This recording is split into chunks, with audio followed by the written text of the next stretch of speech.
O que fizeram com Che Guevara na Bolívia ainda desconecta o mundo, e não apenas pela maneira como morreu, mas pelo que aconteceu depois, porque uma coisa é cair em combate e outra, muito diferente, é o que decidiram fazer com seu corpo. Muitos acreditam conhecer a história. O guerrilheiro argentino, o símbolo da revolução, o homem da boina e da estrela. Mas poucos sabem realmente o que aconteceu naquelas horas finais, naquele canto perdido das montanhas bolivianas, quando o medo, a política e a vingança se misturaram em uma cena que marcaria para sempre a história da América Latina. Aquele outubro de 1967, o Che já não era um simples homem. Para uns herói, para outros uma ameaça que devia desaparecer sem deixar rastro. Por isso, quando os soldados o capturaram na higuera, sabiam que não bastava detê-lo. Tinham que se assegurar de que sua figura não continuasse inspirando outros. E assim foi como, depois de sua morte, começou algo mais sombrio. Levaram-no em segredo, mostraram-no diante de câmeras, exibiram-no como troféu e depois o despojaram de algo que, até o dia de hoje, segue sendo símbolo de mistério e controvérsia. Porque o que descobriram depois e as decisões que tomaram nas horas seguintes mudaram a forma como o mundo lembraria do Che para sempre. O corpo do Che foi levado até Valegrande, um povoado pequeno ao sul da Bolívia. Colocaram-no sobre uma maca no hospital Senhor de Malta, rodeado de militares, médicos e jornalistas. Ninguém sabia o que pensar. Alguns o olhavam com respeito, outros com medo. Os flashes se acendiam uma e outra vez em cada fotografia. Seu rosto parecia desafiar aqueles que tentavam convertê-lo em um troféu de guerra. Diziam que o haviam matado para fechar uma história, mas sem se darem conta, estavam abrindo outra muito maior. As mãos foram cortadas, seu corpo desapareceu. Durante anos, ninguém soube onde o haviam enterrado. E enquanto na Bolívia tentavam apagar seu rastro, no resto do mundo começava a surgir sua lenda. Os camponeses da região contavam que o haviam visto antes caminhando pela selva, doente, mas decidido. Os soldados lembravam seu olhar firme até o último momento.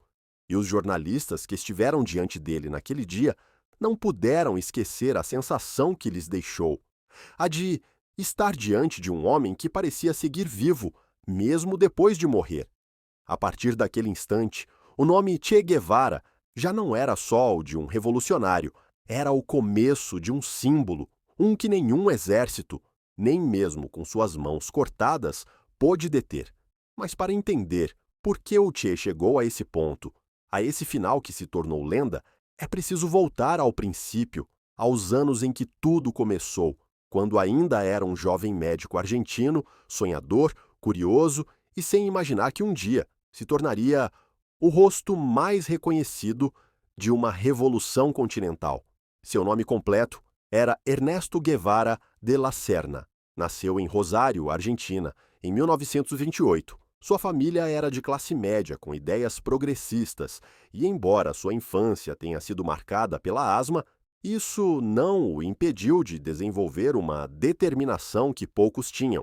Desde jovem atraía-se pela leitura, pela ciência e pela ideia de ajudar os demais. Estudou medicina em Buenos Aires, queria entender o corpo humano, mas sem saber estava a ponto de estudar algo mais profundo, a alma de um continente. Durante seus anos universitários, conheceu Alberto Granado, um bioquímico com quem compartilhava inquietudes, sonhos e longas conversas sobre a injustiça que reinava na América Latina. Em 1952, decidiram empreender uma viagem de motocicleta pelo continente. O que começou como uma aventura terminou sendo uma experiência que transformou o jovem Ernesto para sempre. No caminho, conheceu o verdadeiro rosto da pobreza. Famílias inteiras que sobreviviam com o mínimo, camponeses explorados, crianças doentes, sem médicos nem remédios mineiros que tossiam sangue e continuavam trabalhando.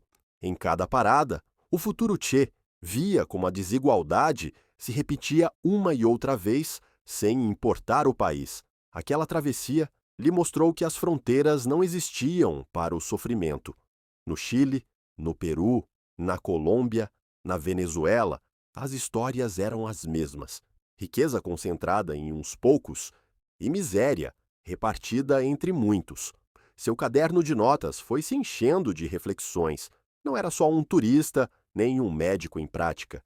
Era alguém que começava a se fazer perguntas profundas.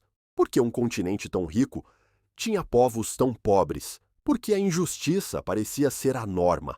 Quando regressou à Argentina, já não era o mesmo. O que havia visto o havia marcado. Não podia voltar a uma vida cômoda sabendo o que havia lá fora. Queria fazer algo, embora ainda não soubesse o que, e então o destino o levou a Guatemala. Ali presenciou algo que terminaria de moldar seu pensamento.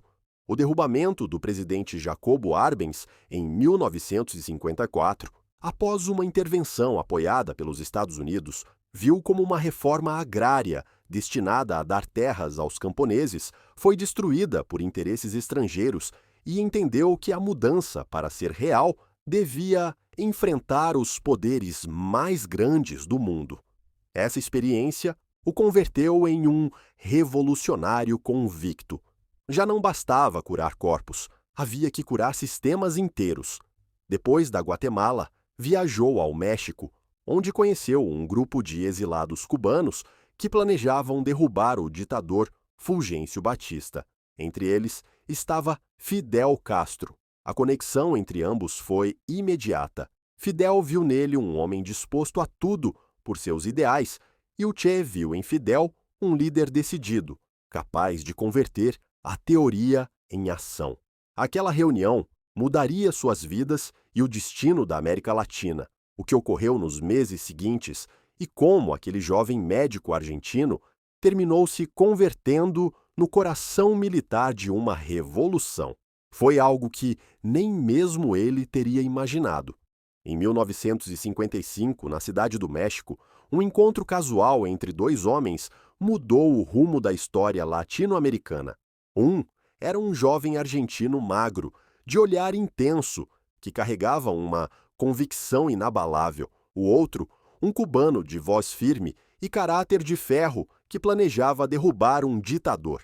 Esse dia, Ernesto Guevara conheceu Fidel Castro. Não foi uma simples reunião política. Foi o início de uma aliança que se transformaria em um movimento capaz de desafiar o poder mais grande do hemisfério. O Che chegou buscando protagonismo, chegou buscando causa e Fidel lhe ofereceu. A primeira conversa entre eles durou toda a noite. Falaram de justiça, de independência, da América Latina e da miséria que ambos haviam visto em distintos cantos do continente. Quando amanheceu, Guevara já havia tomado uma decisão. Juntaria-se a Fidel e a seu grupo de exilados na luta por libertar Cuba do regime de Fulgêncio Batista. O treinamento começou pouco depois, nos arredores da capital mexicana.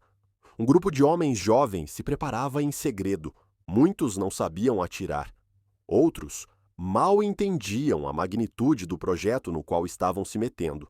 Mas havia algo que os unia, a convicção de que era possível mudar tudo.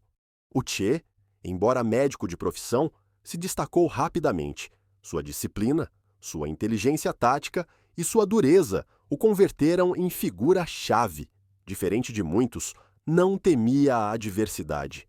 Havia aprendido na selva, durante suas viagens, que o sofrimento podia ser mestre.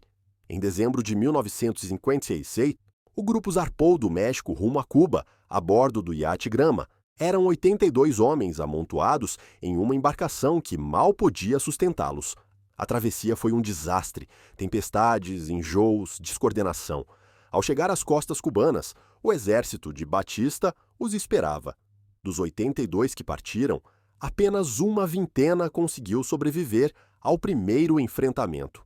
Entre eles, Fidel, Raul e o Che Perseguidos, exaustos e sem recursos, se internaram na Sierra Maestra. Dali começaria a história que transformaria Cuba e converteria o Che em lenda. A vida na serra não era para qualquer um. Fome, doenças, chuva constante, insetos. Mas nesse entorno hostil, o Che ganhou o respeito de todos. Não só curava os feridos, também lia, ensinava, organizava, disciplinava e, acima de tudo, inspirava. Fidel confiava nele como em poucos. Colocou-o à frente de colunas guerrilheiras, nomeou-o comandante e encarregou-o de tarefas que exigiam uma combinação de estratégia e coragem. Em pouco tempo, o Che passou de ser o médico do grupo a se converter em um de seus principais líderes militares. Seus companheiros o descreviam como exigente, inclusive severo. Não tolerava a preguiça, nem a falta de compromisso. Dizia que um revolucionário devia ser exemplo, não palavra, e na prática ele mesmo o demonstrava. Dormia pouco, comia o justo e trabalhava o dobro dos demais. Em meio à guerra, encontrou tempo para escrever. Daquelas notas sairia um dos textos mais influentes do século XX. Guerra de Guerrilhas, um manual que mais tarde seria estudado por movimentos revolucionários e exércitos em todo o mundo. A estratégia funcionava. Cada mês, o exército rebelde crescia. A população camponesa começou a apoiá-los, oferecendo refúgio, comida e informação. A imagem dos barbudos na serra começou a circular clandestinamente, gerando esperança em um país exausto pela repressão. À medida que os meses avançavam, as colunas do Che se tornaram conhecidas por sua eficiência. Em 1958, foi-lhe atribuída uma das missões mais decisivas: avançar para o centro da ilha e tomar a cidade de Santa Clara. Era um objetivo quase impossível, mas ele o aceitou, sem duvidar. O enfrentamento foi duro. As tropas de Batista eram mais numerosas, estavam melhor armadas e tinham controle das rotas principais. Mas a tática do Che foi imprevisível. Dividiu seus homens em pequenos grupos, atacou de surpresa, desorganizou o inimigo. Em questão de dias, Santa Clara caiu. Essa vitória marcou o fim do regime de Batista. No 1º de janeiro de 1959, o ditador fugiu do país e a revolução triunfou. Fidel Castro entrou em Havana rodeado de multidões. Ao seu lado, o Che Guevara, convertido já em símbolo da resistência. Caminhava em silêncio, com a mesma serenidade que o acompanharia toda a vida. Mas o que aconteceu depois surpreendeu inclusive aqueles que o admiravam, porque uma coisa era lutar na montanha e outra, muito diferente, governar um país inteiro. O que veio depois mostrou um novo lado do Che, mais duro, mais político e mais decidido do que nunca. Uma vez no poder, Fidel reorganizou Cuba. O Che ocupou postos-chave, primeiro no Banco Nacional e depois no Ministério das Indústrias. Muitos se surpreenderam. Um médico dirigindo a economia de um país, mas Fidel confiava em seu intelecto e em sua visão. O Che tentou transformar a estrutura econômica cubana desde seus alicerces. Propôs planos de desenvolvimento, cooperativas, educação técnica. Seu objetivo era que Cuba deixasse de depender dos Estados Unidos e construísse seu próprio modelo socialista. No entanto, os desafios eram enormes: o bloqueio econômico, a falta de experiência, os erros de planejamento e a pressão internacional colocaram o novo governo contra as cordas. A economia se deteriorou rapidamente e, com ela, a moral de muitos. O Che não se deteve. Trabalhava sem descanso, dormia em seu escritório, dava discursos, viajava ao exterior, representando o país em conferências internacionais. Sua imagem cruzou fronteiras. Para uns era um ícone de justiça, para outros, uma ameaça vermelha. Em 1960, durante uma explosão no porto de Havana, o Che acudiu pessoalmente para resgatar feridos. As câmeras o captaram entre a fumaça e o caos, ajudando a carregar corpos. Aquela foto percorreu o mundo e consolidou sua reputação de homem de ação. Naqueles anos, também foi retratado pelo fotógrafo cubano Alberto Korda. Essa imagem boina preta, olhar fixo no horizonte, se converteria mais tarde em uma das fotografias mais reproduzidas da história. Mas dentro dele, algo começava a mudar: a burocracia.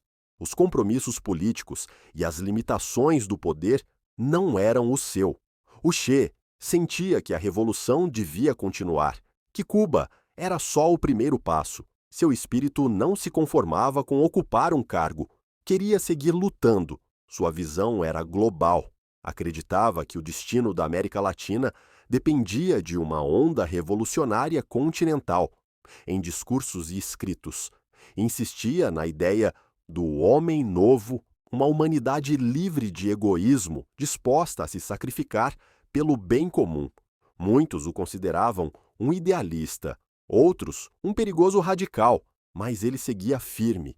E o que ocorreu depois daqueles anos no poder revelou até que ponto o Che estava disposto a renunciar a tudo, inclusive sua vida, para seguir o caminho que havia escolhido. O poder nunca foi o que buscava. Para o Che, a revolução não terminava com a vitória em Cuba. Era apenas o começo. Enquanto muitos desfrutavam do triunfo, ele olhava além do Caribe, para um mapa cheio de povos que seguiam sob ditaduras ou na pobreza mais profunda. Em discursos e cartas, começou a repetir uma frase que resumia seu pensamento: não se pode construir o socialismo em um só país. Aquilo não era só teoria. Era um chamado a estender a luta. E com o tempo, essa ideia o levaria a deixar tudo para trás. Em meados de 1965, desapareceu da vida pública cubana. Não deu explicações. Deixou seus cargos, sua família e sua comodidade para voltar ao que realmente acreditava: a ação. Poucos sabiam onde estava. Alguns o davam por morto. Outros asseguravam que estava em missão secreta. Na realidade, havia partido para a África. Seu destino era o Congo, onde um movimento rebelde buscava derrubar o governo apoiado por potências estrangeiras. Cuba enviava assessores militares e, entre eles, em silêncio, viajava o Che Guevara. Sua ideia era clara: exportar a revolução, repetir na África o que havia ocorrido em Cuba. Mas o terreno era distinto e a realidade muito mais complexa. As condições eram terríveis: doenças, divisões internas, desconfiança. Os combatentes mal sabiam por que lutavam. O Che se encontrou diante de um desafio que nem toda a sua vontade podia resolver. Diferente de Cuba, onde a causa era compartilhada pelo povo, na África não existia essa unidade. Os líderes locais desconfiavam dele e os rebeldes mal o escutavam. O clima e sua asma pioravam a cada dia. As cartas que enviava da selva revelavam frustração. Ainda assim, se negou a se render. Ensinava tática, curava doentes, tentava manter a moral, mas ao final compreendeu que aquela guerra não era sua. Depois de meses de esforço, decidiu se retirar. Regressou brevemente a Cuba, exausto e doente, mas com a mente posta em outro destino. Já sabia qual seria seu próximo passo: a América do Sul. Bolívia lhe parecia o ponto ideal. Estava no coração do continente, rodeada de países com movimentos rebeldes. Seu plano era instalar uma base guerrilheira ali, treinar combatentes e criar um foco que se estendesse a toda a região. Era uma ideia ambiciosa. Fidel tentou dissuadi-lo. Advertiu que a Bolívia não era Cuba, que o povo era distinto, que o terreno político era hostil. Mas o Che não escutou. Dizia que o dever de um revolucionário era lutar onde fosse necessário, não onde fosse cômodo. Assim, em 1966, sob uma identidade falsa e com um pequeno grupo de combatentes, cruzou as fronteiras bolivianas. Havia voltado a seu elemento: a selva, o isolamento, o desafio impossível. No princípio, tudo parecia sob controle. Estabeleceram-se na região de Nhancarroazú, montaram um acampamento e começaram os treinamentos. O Che anotava cada detalhe em seu diário, escrevia sobre as dificuldades, as doenças, os erros, mas também sobre a esperança. Sabia que não contavam com apoio suficiente. O Partido Comunista Boliviano os olhava com receio, e os camponeses, assustados, preferiam se manter à margem. As provisões eram escassas e as comunicações com Cuba se tornavam cada vez mais complicadas. Ainda assim, insistiu, dizia que as revoluções não se mediam pelos recursos, mas pelo espírito. Mas a realidade era mais dura que seu idealismo. O que começou a ocorrer nos meses seguintes deixou claro que o Che estava entrando no trecho mais perigoso de sua vida, um caminho do qual já não haveria retorno. À medida que os meses passavam, o grupo foi se debilitando. O exército boliviano, com assessoria dos Estados Unidos e da CIA, o seguia de perto.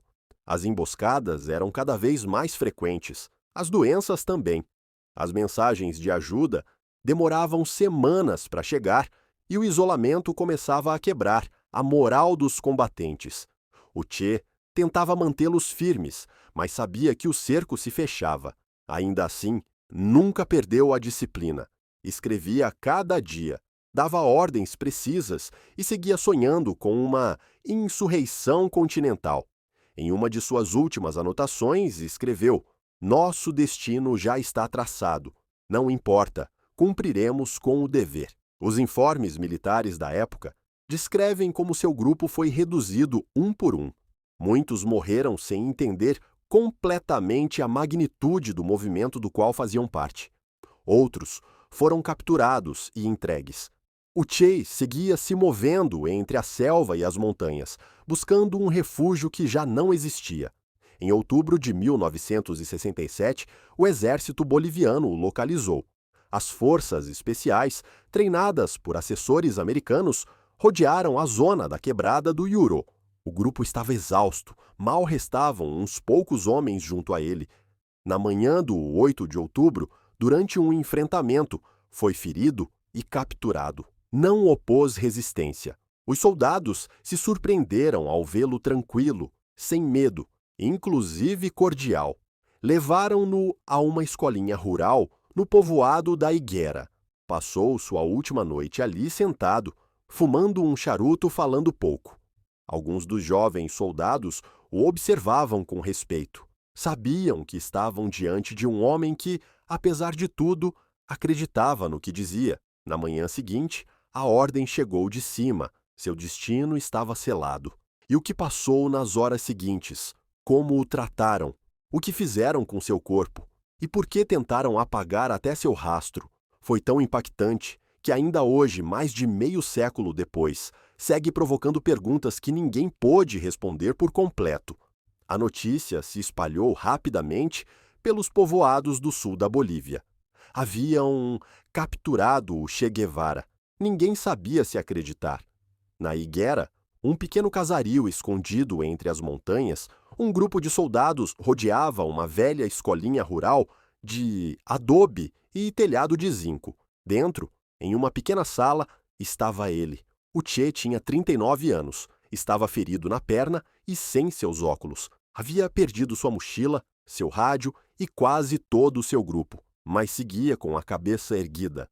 Os soldados o observavam em silêncio, sem saber como se comportar diante daquele homem do qual tanto haviam ouvido falar. Passou a noite sentado em um banco de madeira, custodiado por jovens de apenas 18 ou 19 anos. Alguns o olhavam com curiosidade, outros com respeito. Não parecia um prisioneiro comum. Havia uma calma estranha nele, uma dignidade que desconcertava a todos. Um dos militares, o sargento Teran, contou anos depois que o Che pediu um cigarro, conversou tranquilamente com eles, falou-lhes de sua família, de Cuba, do futuro. Não tentou escapar, parecia aceitar seu destino, mas sem se render em espírito. Enquanto isso, a quilômetros dali, no alto comando boliviano, a tensão era enorme. Ninguém sabia o que fazer com ele. O Che não era um rebelde qualquer, era uma figura internacional, um símbolo. Tê-lo vivo era um risco, mas matá-lo também. O governo temia que um julgamento público o convertesse em mártir. A CIA, presente na operação, pressionava para obter informação. Os assessores americanos queriam interrogá-lo mais, tirar-lhe detalhes sobre Cuba e outros movimentos guerrilheiros na região. Mas em poucas horas, a decisão política já estava tomada. Na manhã do 9 de outubro de 1967, chegou a ordem de La Paz. Procedam. A mensagem foi clara. Não devia sair vivo. Às 11 horas, um oficial boliviano ingressou na escolinha com um sargento. O Che estava sentado, tranquilo, olhou o soldado nos olhos e disse: "Sei que vens me matar. Atire que vais matar um homem." O silêncio que seguiu foi eterno. Ninguém queria fazê-lo. Alguns soldados se negaram, outros choraram. Finalmente a ordem se cumpriu, e assim, naquela pequena aula rural, terminou a vida do Che Guevara. Mas nesse mesmo instante, começou algo que nem seus inimigos puderam deter. O corpo foi trasladado em helicóptero até Valegrande. Colocaram-no sobre uma maca no hospital Senhor de Malta. Os médicos confirmaram a morte, mas os altos comandos queriam algo mais que uma confirmação. Queriam uma prova irrefutável. Exibiram-no diante das câmeras, diante de jornalistas, camponeses e curiosos. Os flashes iluminaram seu rosto uma e outra vez. Alguns diziam que parecia dormindo. Outros asseguravam que tinha uma expressão desafiadora, como se inclusive na morte se negasse a ceder. As fotografias percorreram o mundo em questão de dias. Nelas, aparecia com o torso descoberto, os olhos abertos, o cabelo desgrenhado. Muitos compararam a imagem com a de um Cristo latino-americano. Os oficiais não sabiam que, ao mostrá-lo assim, estavam criando o retrato mais poderoso de sua vida. O que decidiram fazer com seu corpo e a forma como tentaram apagar até sua pegada foi o que transformou essa história em lenda. Depois das fotografias veio o silêncio. Em meio à noite, os militares receberam outra ordem: fazer desaparecer o corpo. Trasladaram-no em segredo às proximidades de Valegrande. Poucos homens participaram da operação e todos juraram guardar o segredo. Cortaram-lhe as mãos para confirmar sua identidade, segundo o informe oficial. Enviaram-nas a La Paz e depois à Argentina para comparar as impressões digitais. Mas, na realidade, foi um gesto simbólico e cruel, uma forma de demonstrar que, embora morto, seguiam temendo-o. O corpo foi enterrado sem nome, sob a terra, em um lugar desconhecido. Ninguém devia saber onde descansava. Durante anos, o governo boliviano negou ter informação. Diziam que não sabiam nada, mas os rumores nunca se apagaram. Alguns camponeses asseguravam que o haviam visto voar em helicóptero para o norte. Outros contavam que sua tumba estava dentro do aeroporto militar. Em Cuba, Fidel Castro anunciou sua morte, com um discurso que percorreu o planeta. Disse que o Che havia caído como um verdadeiro revolucionário e jurou que seu exemplo viveria em cada jovem que sonhasse com um mundo mais justo. O mito começou a crescer em universidades, fábricas e ruas de meio mundo. Seu rosto começou a aparecer em murais, faixas e camisetas. O que os militares haviam querido apagar se tornou indelével. Os anos passaram em 1997. 3 décadas depois, uma equipe de arqueólogos cubanos e argentinos conseguiu localizar seus restos em uma vala comum perto do aeroporto de Valegrande. Foi um dos achados mais impactantes do século XX. Seu corpo foi repatriado a Cuba com honras de Estado. Milhares de pessoas saíram às ruas para recebê-lo. Em Santa Clara, onde havia ganho sua última grande batalha militar, ergueu-se um mausoléu em seu nome. E assim, aquele corpo que haviam tentado ocultar voltou a ocupar um lugar na história. mas não como troféu, mas como símbolo. A paradoxo foi total. Os que quiseram silenciá-lo terminaram amplificando sua voz. Os que quiseram apagá-lo o converteram em imortal. Sua morte, em vez de fechar uma história, abriu uma que ainda segue se escrevendo. Sua imagem se converteu em bandeira, em símbolo, em um mito que mudaria para sempre a forma como o mundo lembraria do Che Guevara. Quando a notícia de sua morte se confirmou, o mundo se dividiu em dois. Alguns celebraram o fim de um inimigo, outros choraram a queda de um ideal, mas ninguém permaneceu indiferente. Em questão de dias, o nome do Che Guevara deixou de pertencer só a Cuba ou a Bolívia. Começou a circular por todo o planeta. As fotografias de seu corpo, deitado sobre a maca em Vale Grande, percorreram as capas dos jornais mais importantes do mundo. Essa imagem que os militares pensavam usar como advertência terminou se convertendo na semente de um mito. Nas universidades europeias, os jovens o converteram em bandeira. Na América Latina, seu rosto começou a aparecer em murais e faixas. Na Ásia e África, seu nome se tornou sinônimo de resistência.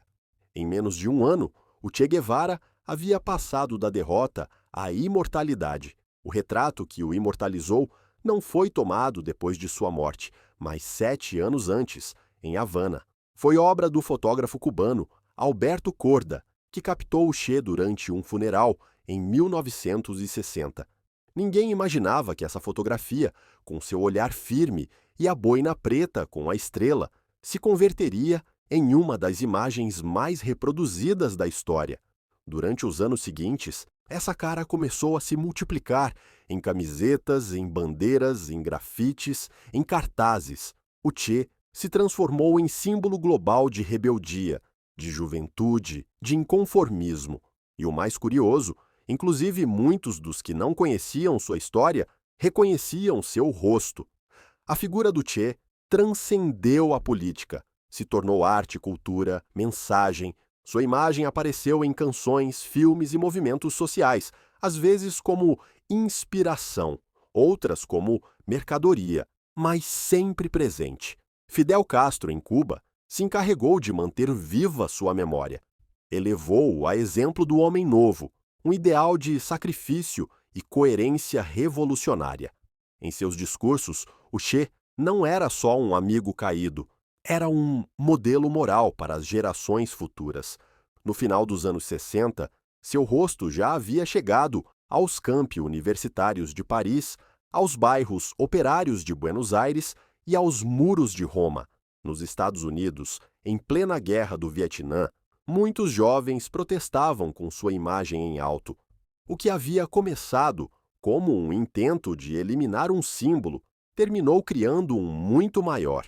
E o que sucedeu nos anos posteriores demonstrou que a morte do Che não foi o final de sua revolução, mas o início de outra, a de sua própria imagem, uma revolução cultural que nenhum governo pôde deter.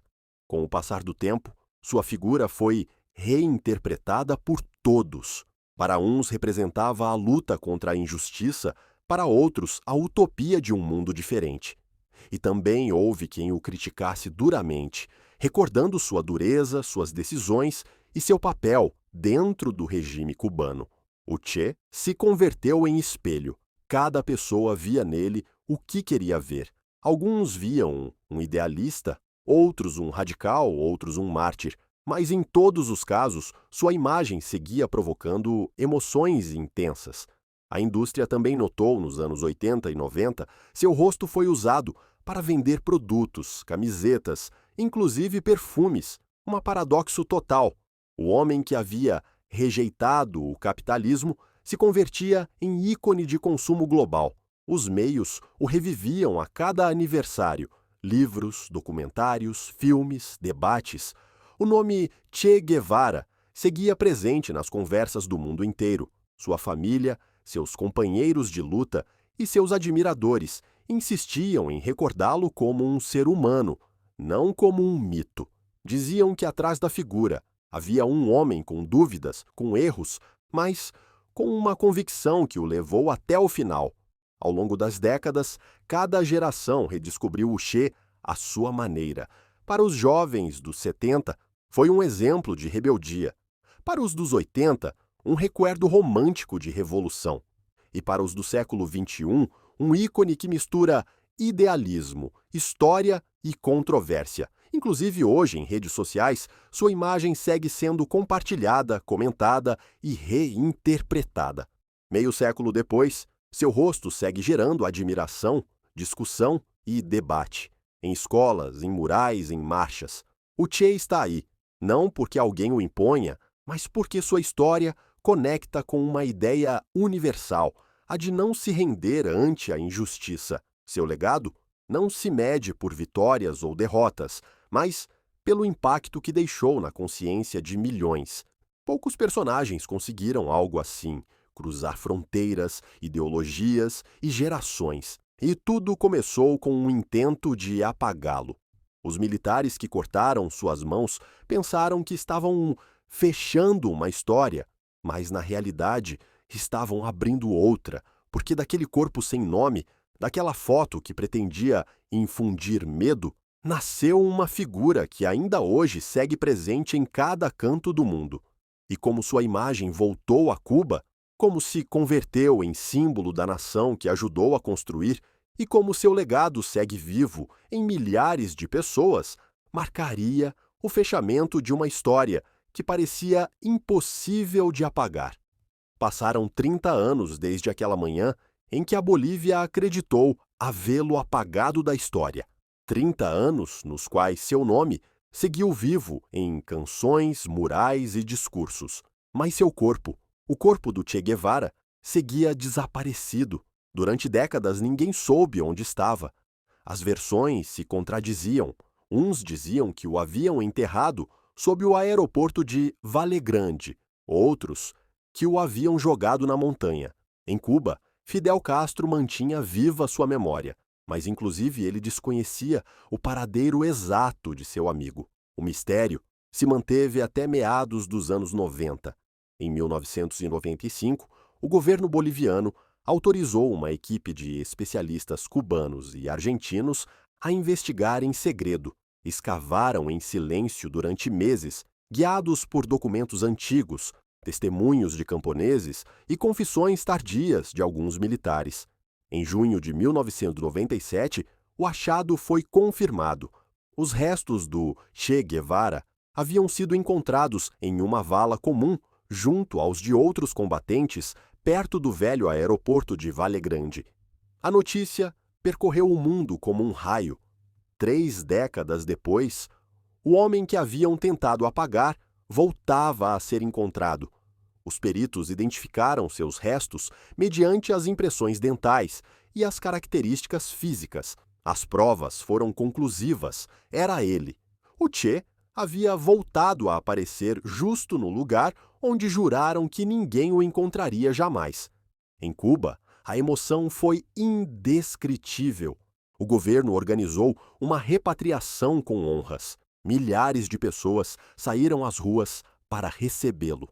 Homens, mulheres, jovens e anciãos choravam ao passo do cortejo fúnebre.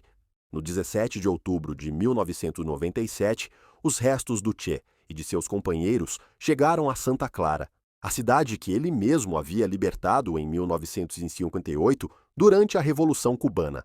Ali o povo o esperava com bandeiras, flores e canções. O féretro foi recebido com salvas de honra. Os discursos daquele dia não foram de tristeza, mas de orgulho. O Che voltava, não como um recuerdo, mas como parte viva da história de Cuba. O mausoléu que se ergueu em Santa Clara se converteu desde então em um dos lugares mais visitados da ilha. Sob a terra descansam seus restos. Sobre ela, uma estátua de bronze o mostra olhando ao horizonte com a boina, o fuzil e a determinação de sempre. Cada ano, no 8 de outubro, Cuba o recorda como o Dia do Guerrilheiro Heróico. Nas escolas, as crianças aprendem sobre sua vida. Nas praças, sua imagem preside murais, notas e monumentos. Seu rosto está nas paredes, nas canções, na memória coletiva, mas além da política, o Che representa algo mais profundo para muitos cubanos e latino-americanos. A ideia do sacrifício, da coerência entre o que se pensa e o que se faz. Os antigos companheiros de armas que sobreviveram à guerrilha boliviana contaram que o recordavam não só como comandante, mas como um homem de princípios. Diziam que, inclusive nos momentos mais difíceis, nunca perdeu a fé em seus ideais. Sua figura também foi recuperada por novas gerações, que o conheceram não pela guerra, mas por suas palavras. Frases suas como "o verdadeiro revolucionário está guiado por grandes sentimentos de amor", ou até a vitória, sempre se transformaram em lemas universais.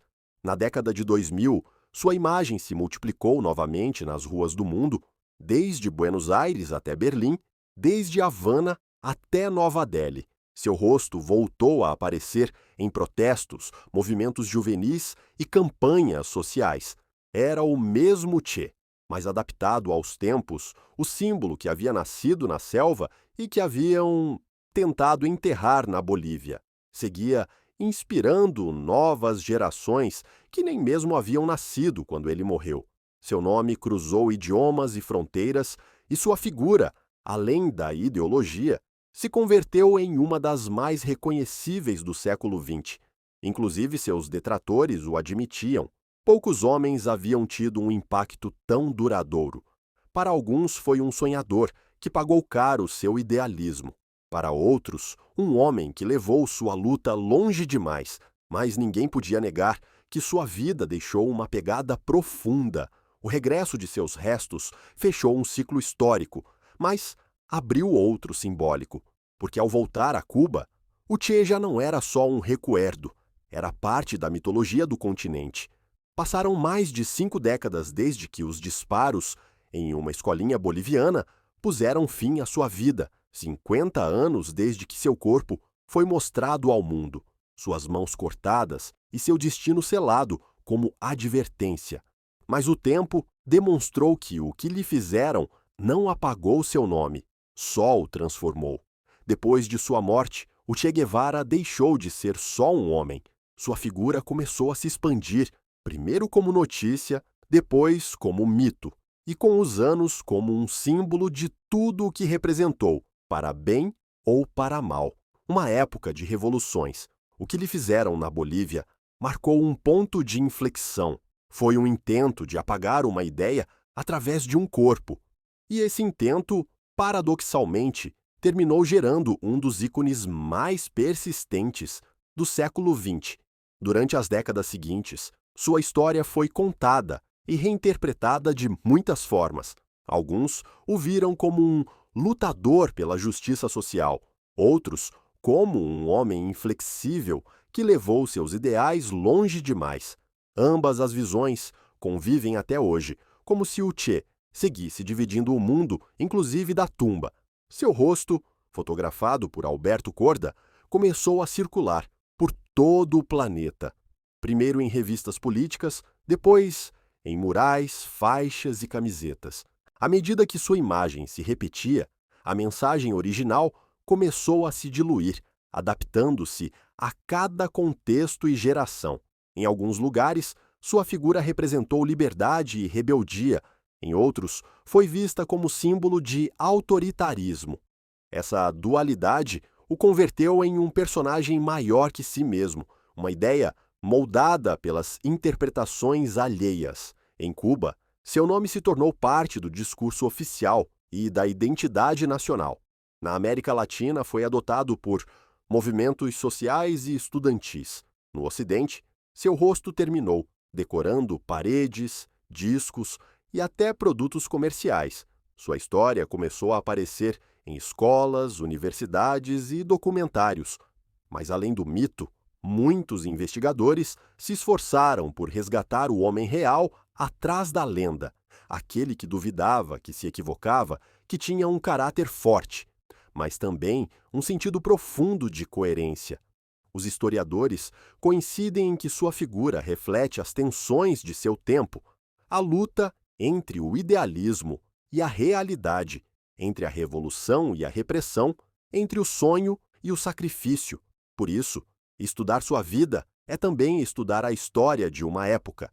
O Che Guevara não foi só vítima de um contexto político, mas parte ativa dele. Tomou decisões que tiveram consequências humanas profundas. Para alguns, foi o exemplo do compromisso absoluto. Para outros, uma advertência sobre os perigos do fanatismo.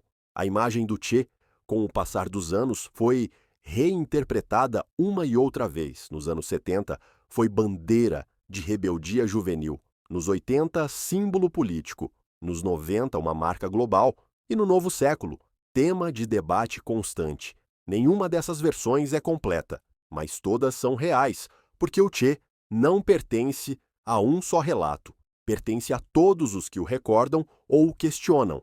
O que ocorreu na Bolívia foi um ato político, mas também humano. Os soldados que o custodiaram contaram que mostrava serenidade até o final. Seus captores o viram não só como inimigo, mas como alguém que acreditava firmemente no que fazia.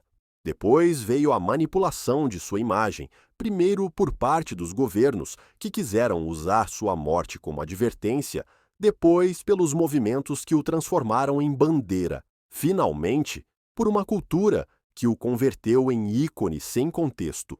Esse percurso do homem ao símbolo explica por que sua figura segue gerando tanto debate.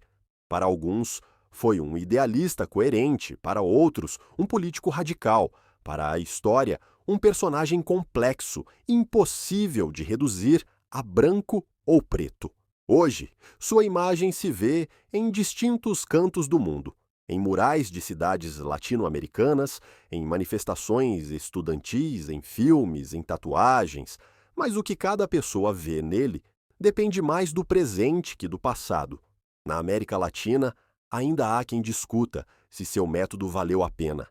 Na Europa, sua figura se associa à rebeldia intelectual. Nos Estados Unidos, seu rosto aparece em museus, mas também em lojas de souvenirs. Seu legado é, em última instância, uma pergunta aberta. Pode uma ideia sobreviver à manipulação do tempo? Pode um idealista seguir inspirando em um mundo onde tudo se comercializa? Essa dúvida é parte do que o mantém vigente.